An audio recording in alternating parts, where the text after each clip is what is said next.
I'm rolling. Rolling. So, Ramon, tell me about the White Mountain Apache people. Uh, Yeah, Monty, would you ask that question again, Sure. please? Okay. When? And go. So, Ramon, tell me about the White Mountain Apache people. White Mountain Apache people.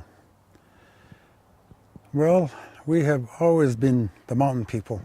We live up in these areas in the mountains, and we have many clan relatives, and we have, we knew this is a beautiful land. We have all the medicinal plant and all the resources that we have. It's here, and we lived here since time immemorial. And we, as Apache people, we live off the land. We are people of natural world. And everything we have here on the reservation, as far as food sources and medicinal plants and our Creator, Our Creator blessed us with many things here. It's always been our homeland. And we're still here. Today, there's about close to 16,000 White Mountain Apache people. Some of them live here, some of them live off the reservation. And we, at one time, we were all closely connected as far as living off the land. We live in a wickiup, and we were probably poor, but we didn't know it.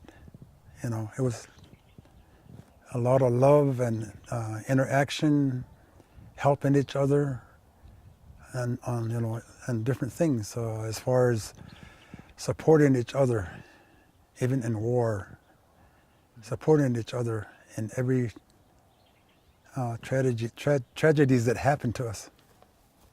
So, Yeah. And in terms of the impact, looking at the interaction with the United States and the reservation policy in the 19th century, how has that impacted the White Mountain Apache people? to me, it impacted us in a very, it really impacted us as a great deal as far as our way of life. And we have always been free. We live off the land, and when the Army, U.S. Army came here, or the infantry, when they first came here, they came here to destroy us. They were instructed from Fort Thomas, which is about close to 60, 70 miles, south of here. Right. And there were other renegades around us that were fighting the ranchers that are encroaching our land. We had people coming through here looking for gold, and so the Army was sent up here to destroy all the White Mountain Apaches. And when that happened, we had leaders here, McGill. We had different names. We were named by the Mexican soldiers, McGill, Diablo, Sanchez. Those actually we were given about 3 other names before, different names that were known by our leaders here. They were very powerful people, but they knew, because of the ceremonies that we do and the people scouts that knew the Army was coming, and we got ready for them. And as they're approaching, they came through to this area. This place is called Tluk'akai, meaning places of many white reeds. And when they came here, the people chief that were here was McGill and also Diablo. And so when the army arrived, we had a white flag and wanted to make peace, because our leaders foresaw that we'll be destroyed if we retaliate. There were some soldiers, there were some warriors that were ready to attack. And McGill and the older chief told him not to retaliate, because they'll only destroy us or send us off this motherland to San Carlos or either different areas. And that really impacted us in a really bad way. We were living free, and we had everything we need here. And when you read about non-Indians writing books saying that the Apaches or the Indian people were starving, when they put us on the reservation, our people, our leaders, we were all given a number. For my grandfather, his tag number was Y5. And in turn, you get food ration every month. And we live close to this reservation, close to this fort here, the location. And so our way of life was changed. They confiscated our weapons. They took our horses. We couldn't hunt anymore. We couldn't move away from either 10 or 15 miles away from here to do what we used to do, even raiding Mexico, because they took our slaves from Mexico. We did the same thing, and it was a way of life, raiding. But we always came back to this land. And so we have always been here. This is a beautiful place, and this is where the turning point of our people being indoctrinated into a different way of life. Assimilation policies were imposed on us. And Cultural genocide. Cultural genocide. A lot of people don't, our young people, a lot of them don't know that. But that's what happened here. And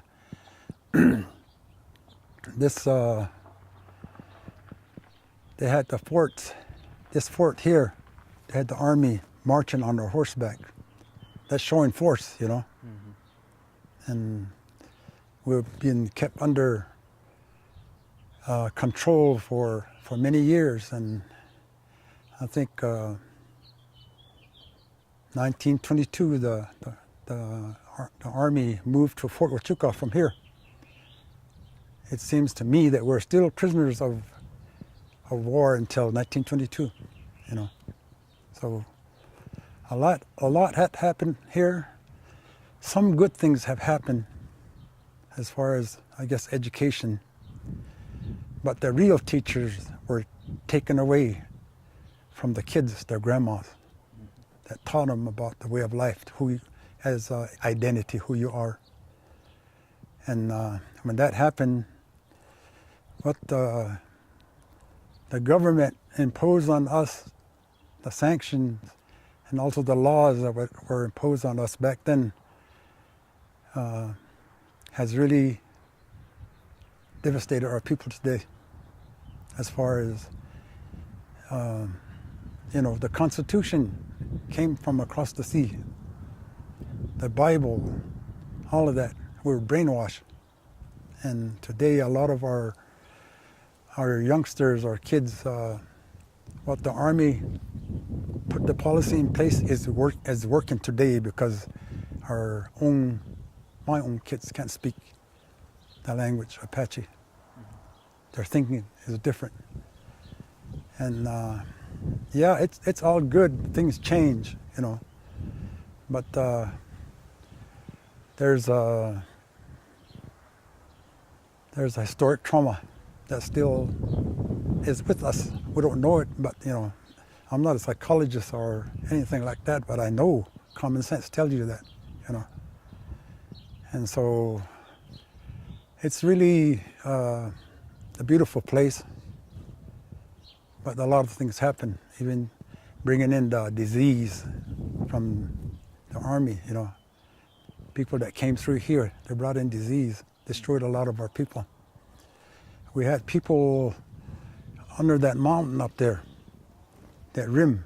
There are a lot of old relics up there where people move away from here to below that mountain to get away from the disease. And we were still controlled. Even then, we had people around us that kept an eye on us, that we still, that's where we were at, in those mountains. So all of that happened, and it's today, it's anyway, that's I guess you can say that's what happened to our people.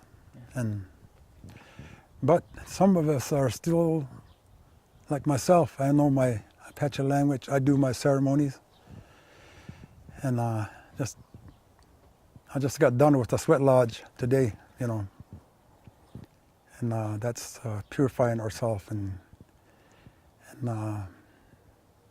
I have been involved in some, I guess, alcoholism, and that helped me going back to my sweat lodge, my culture. And today I'm free of alcohol and drugs, and I live a better life. Our family we work on ourselves to become well people that we were before we were invaded. Yeah. And with that, it still affects our people here yet. Thank you. Yeah. Would you ask him to elaborate on the importance of language and maybe what efforts are being done to? That's actually, I should have thought of that. Yeah, okay. Yeah. Thank you. Good question. Thank you, Dan. Ramon, can you tell me a little bit more about, of course, the importance of language, but also the efforts that that you and the White Mountain Apache are taking to preserve your heritage and culture? Yes, most importantly is our language. You know, it's a language that's really a beautiful language. It's called Athabascan language, and it's Apache language. And it's when you talk in Apache, tell a joke in Apache, or it has a meaning. And when you try to tell the same joke in English, lose all of its meaning. You know, subtleties. It's funnier when you say in Apache. You know, it's really Apaches are storytellers, and they tell stories, and that's what was given to us by our elders, and you know, that's what we live by. We don't have a written language, but our language, the stories that were told, creation stories of certain things, and language is ties us to our land. Our language ties us to our land. It is important that every tribal member know their language, know their history, know their culture and tradition, our heritage. This is who we are, and we have always lived here. And there were several of us that were on the school board.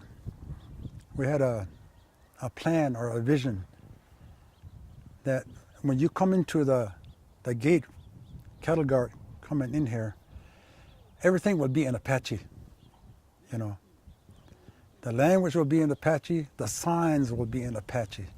So this is where, when you come here, it's one of those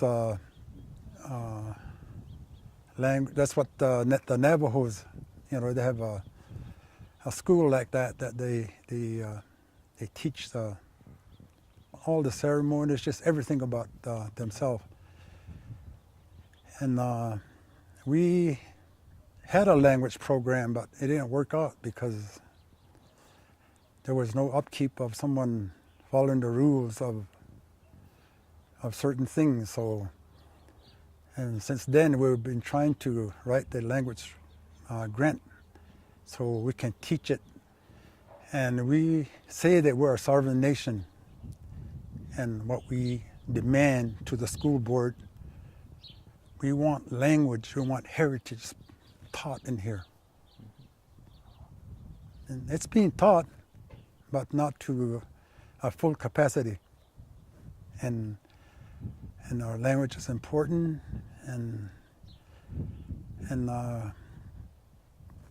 you know, if you know Apache, if you know the language, you know, you just know the language and understand English, you are fully aware of who you are, where you're at, your balance.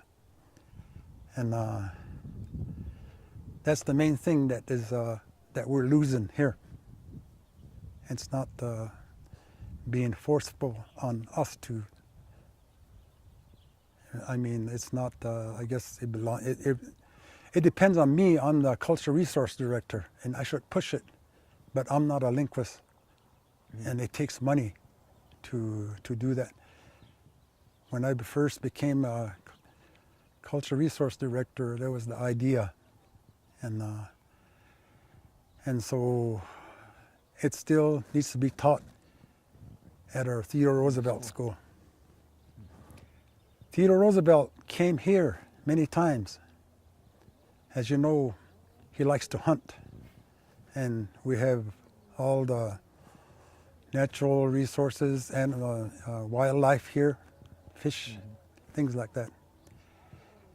And I understand he either stayed here at this building, I'm not sure on that, but he's visited here, and that's why the name Theodore Roosevelt is named after him. I would like to change it to my Apache leaders way back, because of the things, the laws that were put in place which he supported has hurt our people.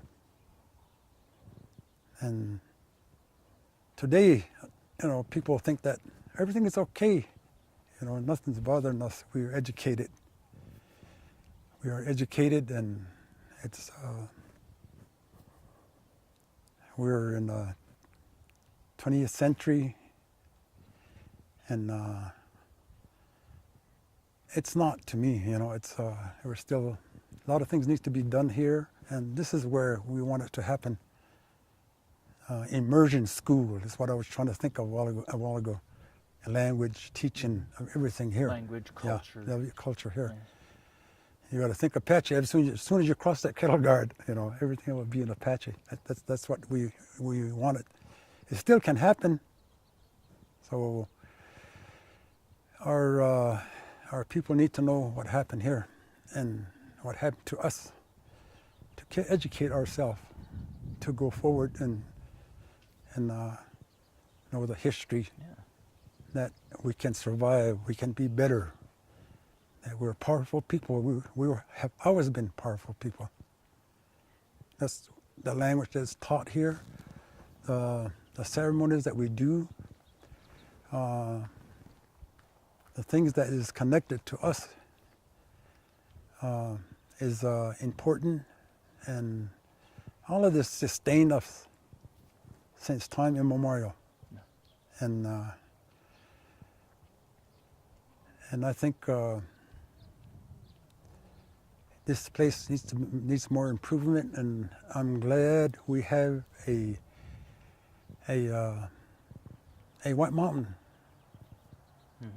that is to lead as far as Krista Beasley, because she understands the language, she understands the people, she understands what needs to be done, and she's native, she's from here. Yeah. And so with her, it's been a while since we started to, the tribe, the White Mountain Apache tribe, had a plan way back, and the tribe had a master plan to put all of this together, and it's finally coming together. The federal government didn't support the buildings here; it was all sort of tearing apart, Yeah. and so they had to go to court, get a settlement. With that settlement, we are repairing or refurbishing all these buildings. So Right. that's where we're at. It's in place. It took a while, but we got to keep it going. Tell the world who we are, what we went through. It's I think we are powerful people still yet today, because of many things that our ancestors have seen. They've seen things that happened to them. A lot of things that shouldn't be happening to us as out in the. You don't see it on history. You don't see it on documents of the Army. They always have things that were good for them, Right. Edited out. edited out. But our people, some, knew. They've seen the history. They talked about it way back. So, but we're still here. It's amazing, and I always wanted to tell some story like this. I don't know if I'm the right person to say this, but since I'm here, Cultural Resource, and I work with NAGPRA, Native American Graves Protection Repatriation Act, and I've been here since 1995, and we had people coming through, different government people, and we had people like Field Museum, 1903, came through here, and just took our holy objects. They think it's artwork. It looks pretty, looks like art, but it's objects that we use to reach our Creator when we do a ceremony. That's what they took. And we brought most of it back, what we can prove. That is through the NAGPRA law. Right. That we have to, if we can prove that it belongs to us, and it's got it is a sacred objects and objects of culture patrimony, and those kind of language that we got used to ourselves, and use those to bring all these objects back, Right. even human remains, So the people that came here, we had no one to talk for us in the halls of Congress. We had no one. We had Apache language. No one could understand it. Even my friend John has worked here many years, and he's a very smart person, but he's still trying to learn it today. That's how. And even during the war, it was used in World War II. Athabascan language is the same as the Navajo language, as Apache. They used that. That's what won the war, also. So that's how powerful the language is. Yeah. Great stuff. Thank you.